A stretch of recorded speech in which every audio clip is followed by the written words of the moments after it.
नमस्ते। आज मैं आपको एक प्रेरणादायक कहानी सुनाने जा रही हूँ। एक कौवा था। उसे इस बात की तकलीफ थी कि उसका रंग बिल्कुल काला है। उसकी आवाज बहुत ही कर्कश है। कोई उसे पसंद नहीं करता है। जहाँ जाता है उसकी काव काव सुनकर लोग उसे भगाने की कोशिश करते हैं। एक दिन वो पेड़ पर बैठकर अपनी स्थिति पर रो रहा था। उधर से एक साधु गुजरे। उनके सर पर आंसू की बूंद गिरी। उन्होंने कौवे को देखा तो कारण पूछा। कौवे ने उत्तर दिया, रोऊं नहीं तो क्या करूं? मेरी जिंदगी भी कोई जिंदगी है। कोई मुझे पालना नहीं चाहता। जहाँ मैं जाता हूँ दुत्कार मिलती है। कोई मुझे 2 रोटी तक नहीं डालता है। सिर्फ श्राद्ध में काम आता हूँ, जिसमें भी मुझे झूठन ही मिलती है। साधु ने पूछा, यदि मौका मिला तो क्या बनना चाहता है? कौवे ने उत्तर दिया, मैं हंस बनना चाहता हूँ। वो बिल्कुल दूध की तरह सफेद और शांति का प्रतीक है। सब लोग उसे देखने आते हैं, उसकी तस्वीर खींचते हैं। साधु ने कहा, मैं तुम्हें हंस बना दूंगा, पर उससे पहले तू एक बार हंस से मिलकर आ जा। कौवा खुशी खुशी हंस से मिलने पहुंचा। प्यासा कौवा। वे गर्मियों का मौसम था। इस बार गर्मियाँ कुछ ज्यादा ही है, क्योंकि बिना नए पौधे लगाए जो पेड़ पौधे थे उन्हें भी काटने के कारण नदियाँ तालाब सब सूख गए। इतने में वहाँ पहुँचा एक प्यासा कौवा। गर्मी के कारण उसका हाल बेहाल था। कौवे ने सोचा, हाँ, थोड़ा पानी मिल जाए तो अच्छा होगा। उड़ते उड़ते कौवे ने तालाब नदियाँ सब तलाश किया। गर्मी के कारण सब सूख चुके थे। कौवे का प्यास और भी बढ़ने लगा। कौवे ने कहा, हे भगवान, कहीं से भी एक घूंट पानी पिला दे। कहते हुए अपना खोज जारी रखा। इतने में उसको एक कुआं नजर आया। कुआं को देखकर कौवे ने कहा, भगवान की कृपा है, मुझे कुआं नजर आया। जैसे ही कौवा कुएं में देखा तो कुआं बिना पानी सूखा पड़ा है। हे भगवान, कहते हुए ये कौवा वहाँ से उड़ गया।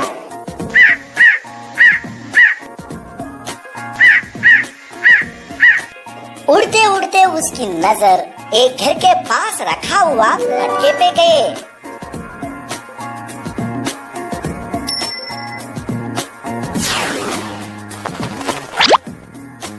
जैसे ही उसने मटके के अंदर देखा, बहुत निराश हुआ और कहा है,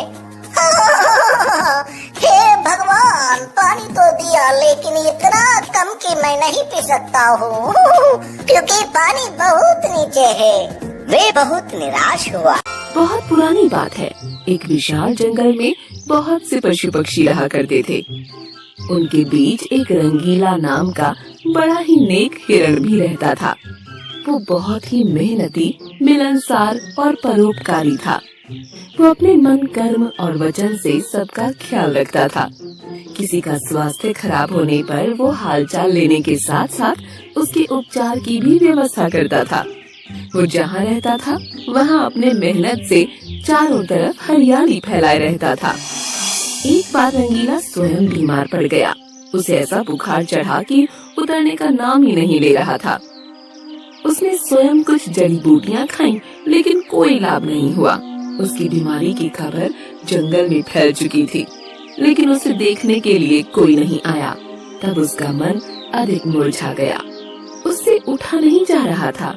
फिर भी वो उठकर कुछ आगे आया और उसने देखा 2 हिरण उसके इलाके में आ गए थे। वो बड़ी बड़ी हरी हरी घास खा रहे थे। उन्होंने जब रंगीला को देखा तो मुस्कुराने लगे। अरे रंगीला, कैसी है तुम्हारी तबीयत?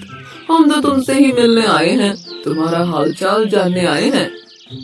हाँ रंगीला, हमने सुना तुम्हारी तबीयत बहुत खराब है, तो हमसे रहा नहीं गया, इसीलिए चले आए हैं। अब बताओ कैसी तबीयत है? तबीयत में कुछ फर्क नहीं आया है। अब कोई दूसरी दवा लेनी पड़ेगी। हाँ हाँ, अच्छी दवा लेना, अपना ख्याल रखना। तुम आराम करो, हम चलते हैं। रंगीला मुड़कर अपने अड्डे की तरफ चला और इधर ये दोनों हिरण फिर से रंगीला के इलाके की हरी हरी घास खाने लगे। शेर और सियार की कहानी। जंगल में एक शेर रहता था जो बूढ़ा हो गया था और शिकार नहीं कर पाता था। उसने एक चालाक सियार को अपना सहायक बना लिया। सियार ने शेर की मदद से छोटे जानवरों को धोखा देकर पकड़ना शुरू किया और शेर के साथ बांटने लगा। लेकिन सियार की लालच बढ़ती गई और उसने शेर को धोखा देकर शिकार को अकेले ही खाने का फैसला किया। एक दिन शेर को सियार की चालाकी का पता चल गया और उसने सियार को सबक सिखाने के लिए उसे मार दिया। लालच बुरी बला है। दूसरों को धोखा देने का अंजाम हमेशा बुरा होता है। लोमड़ी और अंगूर। एक समय की बात है, एक भूखी लोमड़ी खाने की तलाश में जंगल में घूम रही थी।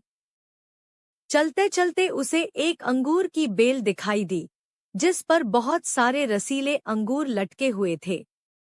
अंगूर बहुत ऊंचाई पर थे, लेकिन लोमड़ी ने उन्हें पाने की ठान ली।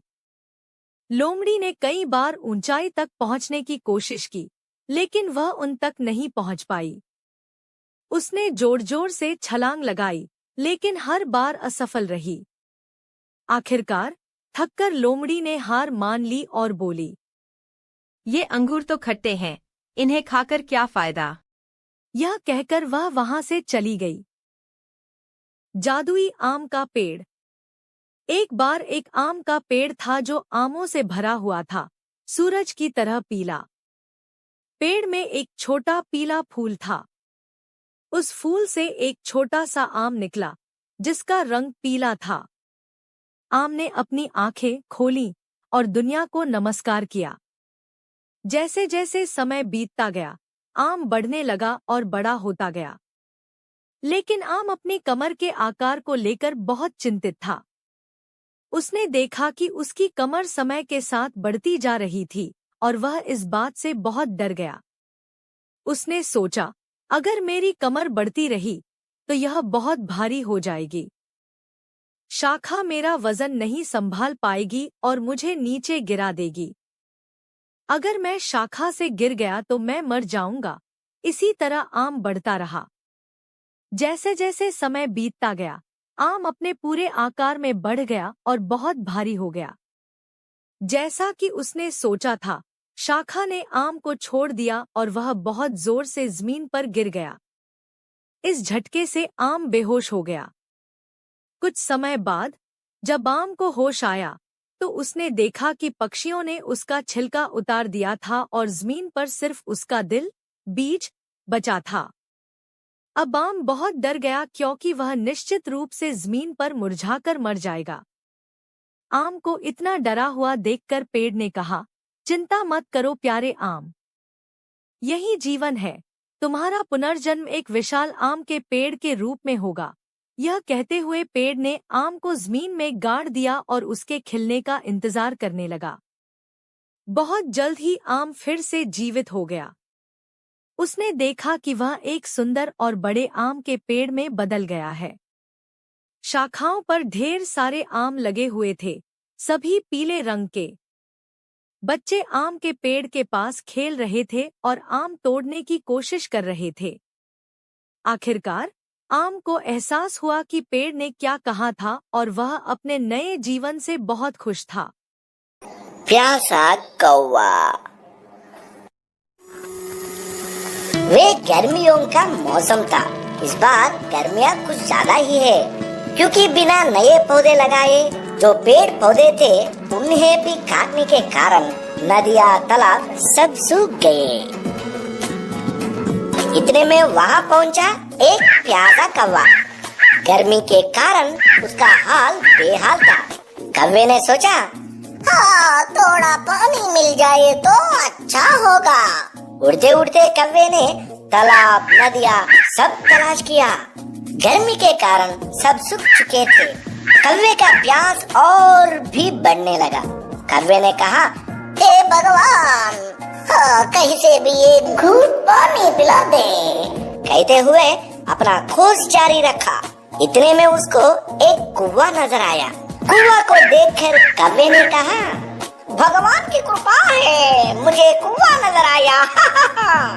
जैसे ही कौवा कुएं में देखा तो कुआं बिना पानी सूखा पड़ा है।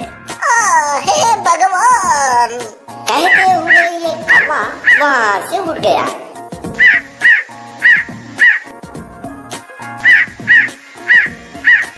उड़ते उड़ते उसकी नजर एक घर के पास रखा हुआ मटके पे गए।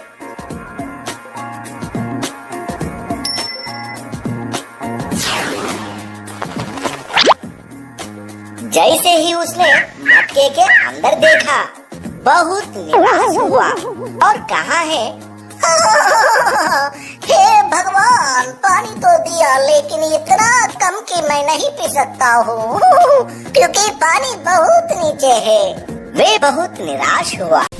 वो बहुत गुस्से में कहने लगा, ओ शक्तिशाली नाग देवता, मैंने हमेशा आपकी पूजा की है और आप पर ही हमेशा भरोसा किया है। आज भी मैंने आप पर विश्वास किया था, आप मुझे बचाने नहीं आए। तभी एक देवी उसके सामने प्रकट हुई।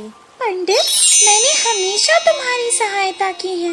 मैं जानती थी कि तुम कष्ट में हो, इसीलिए मैंने तुम्हारी सहायता करने एक आदमी को भेजा था। तुमने उसके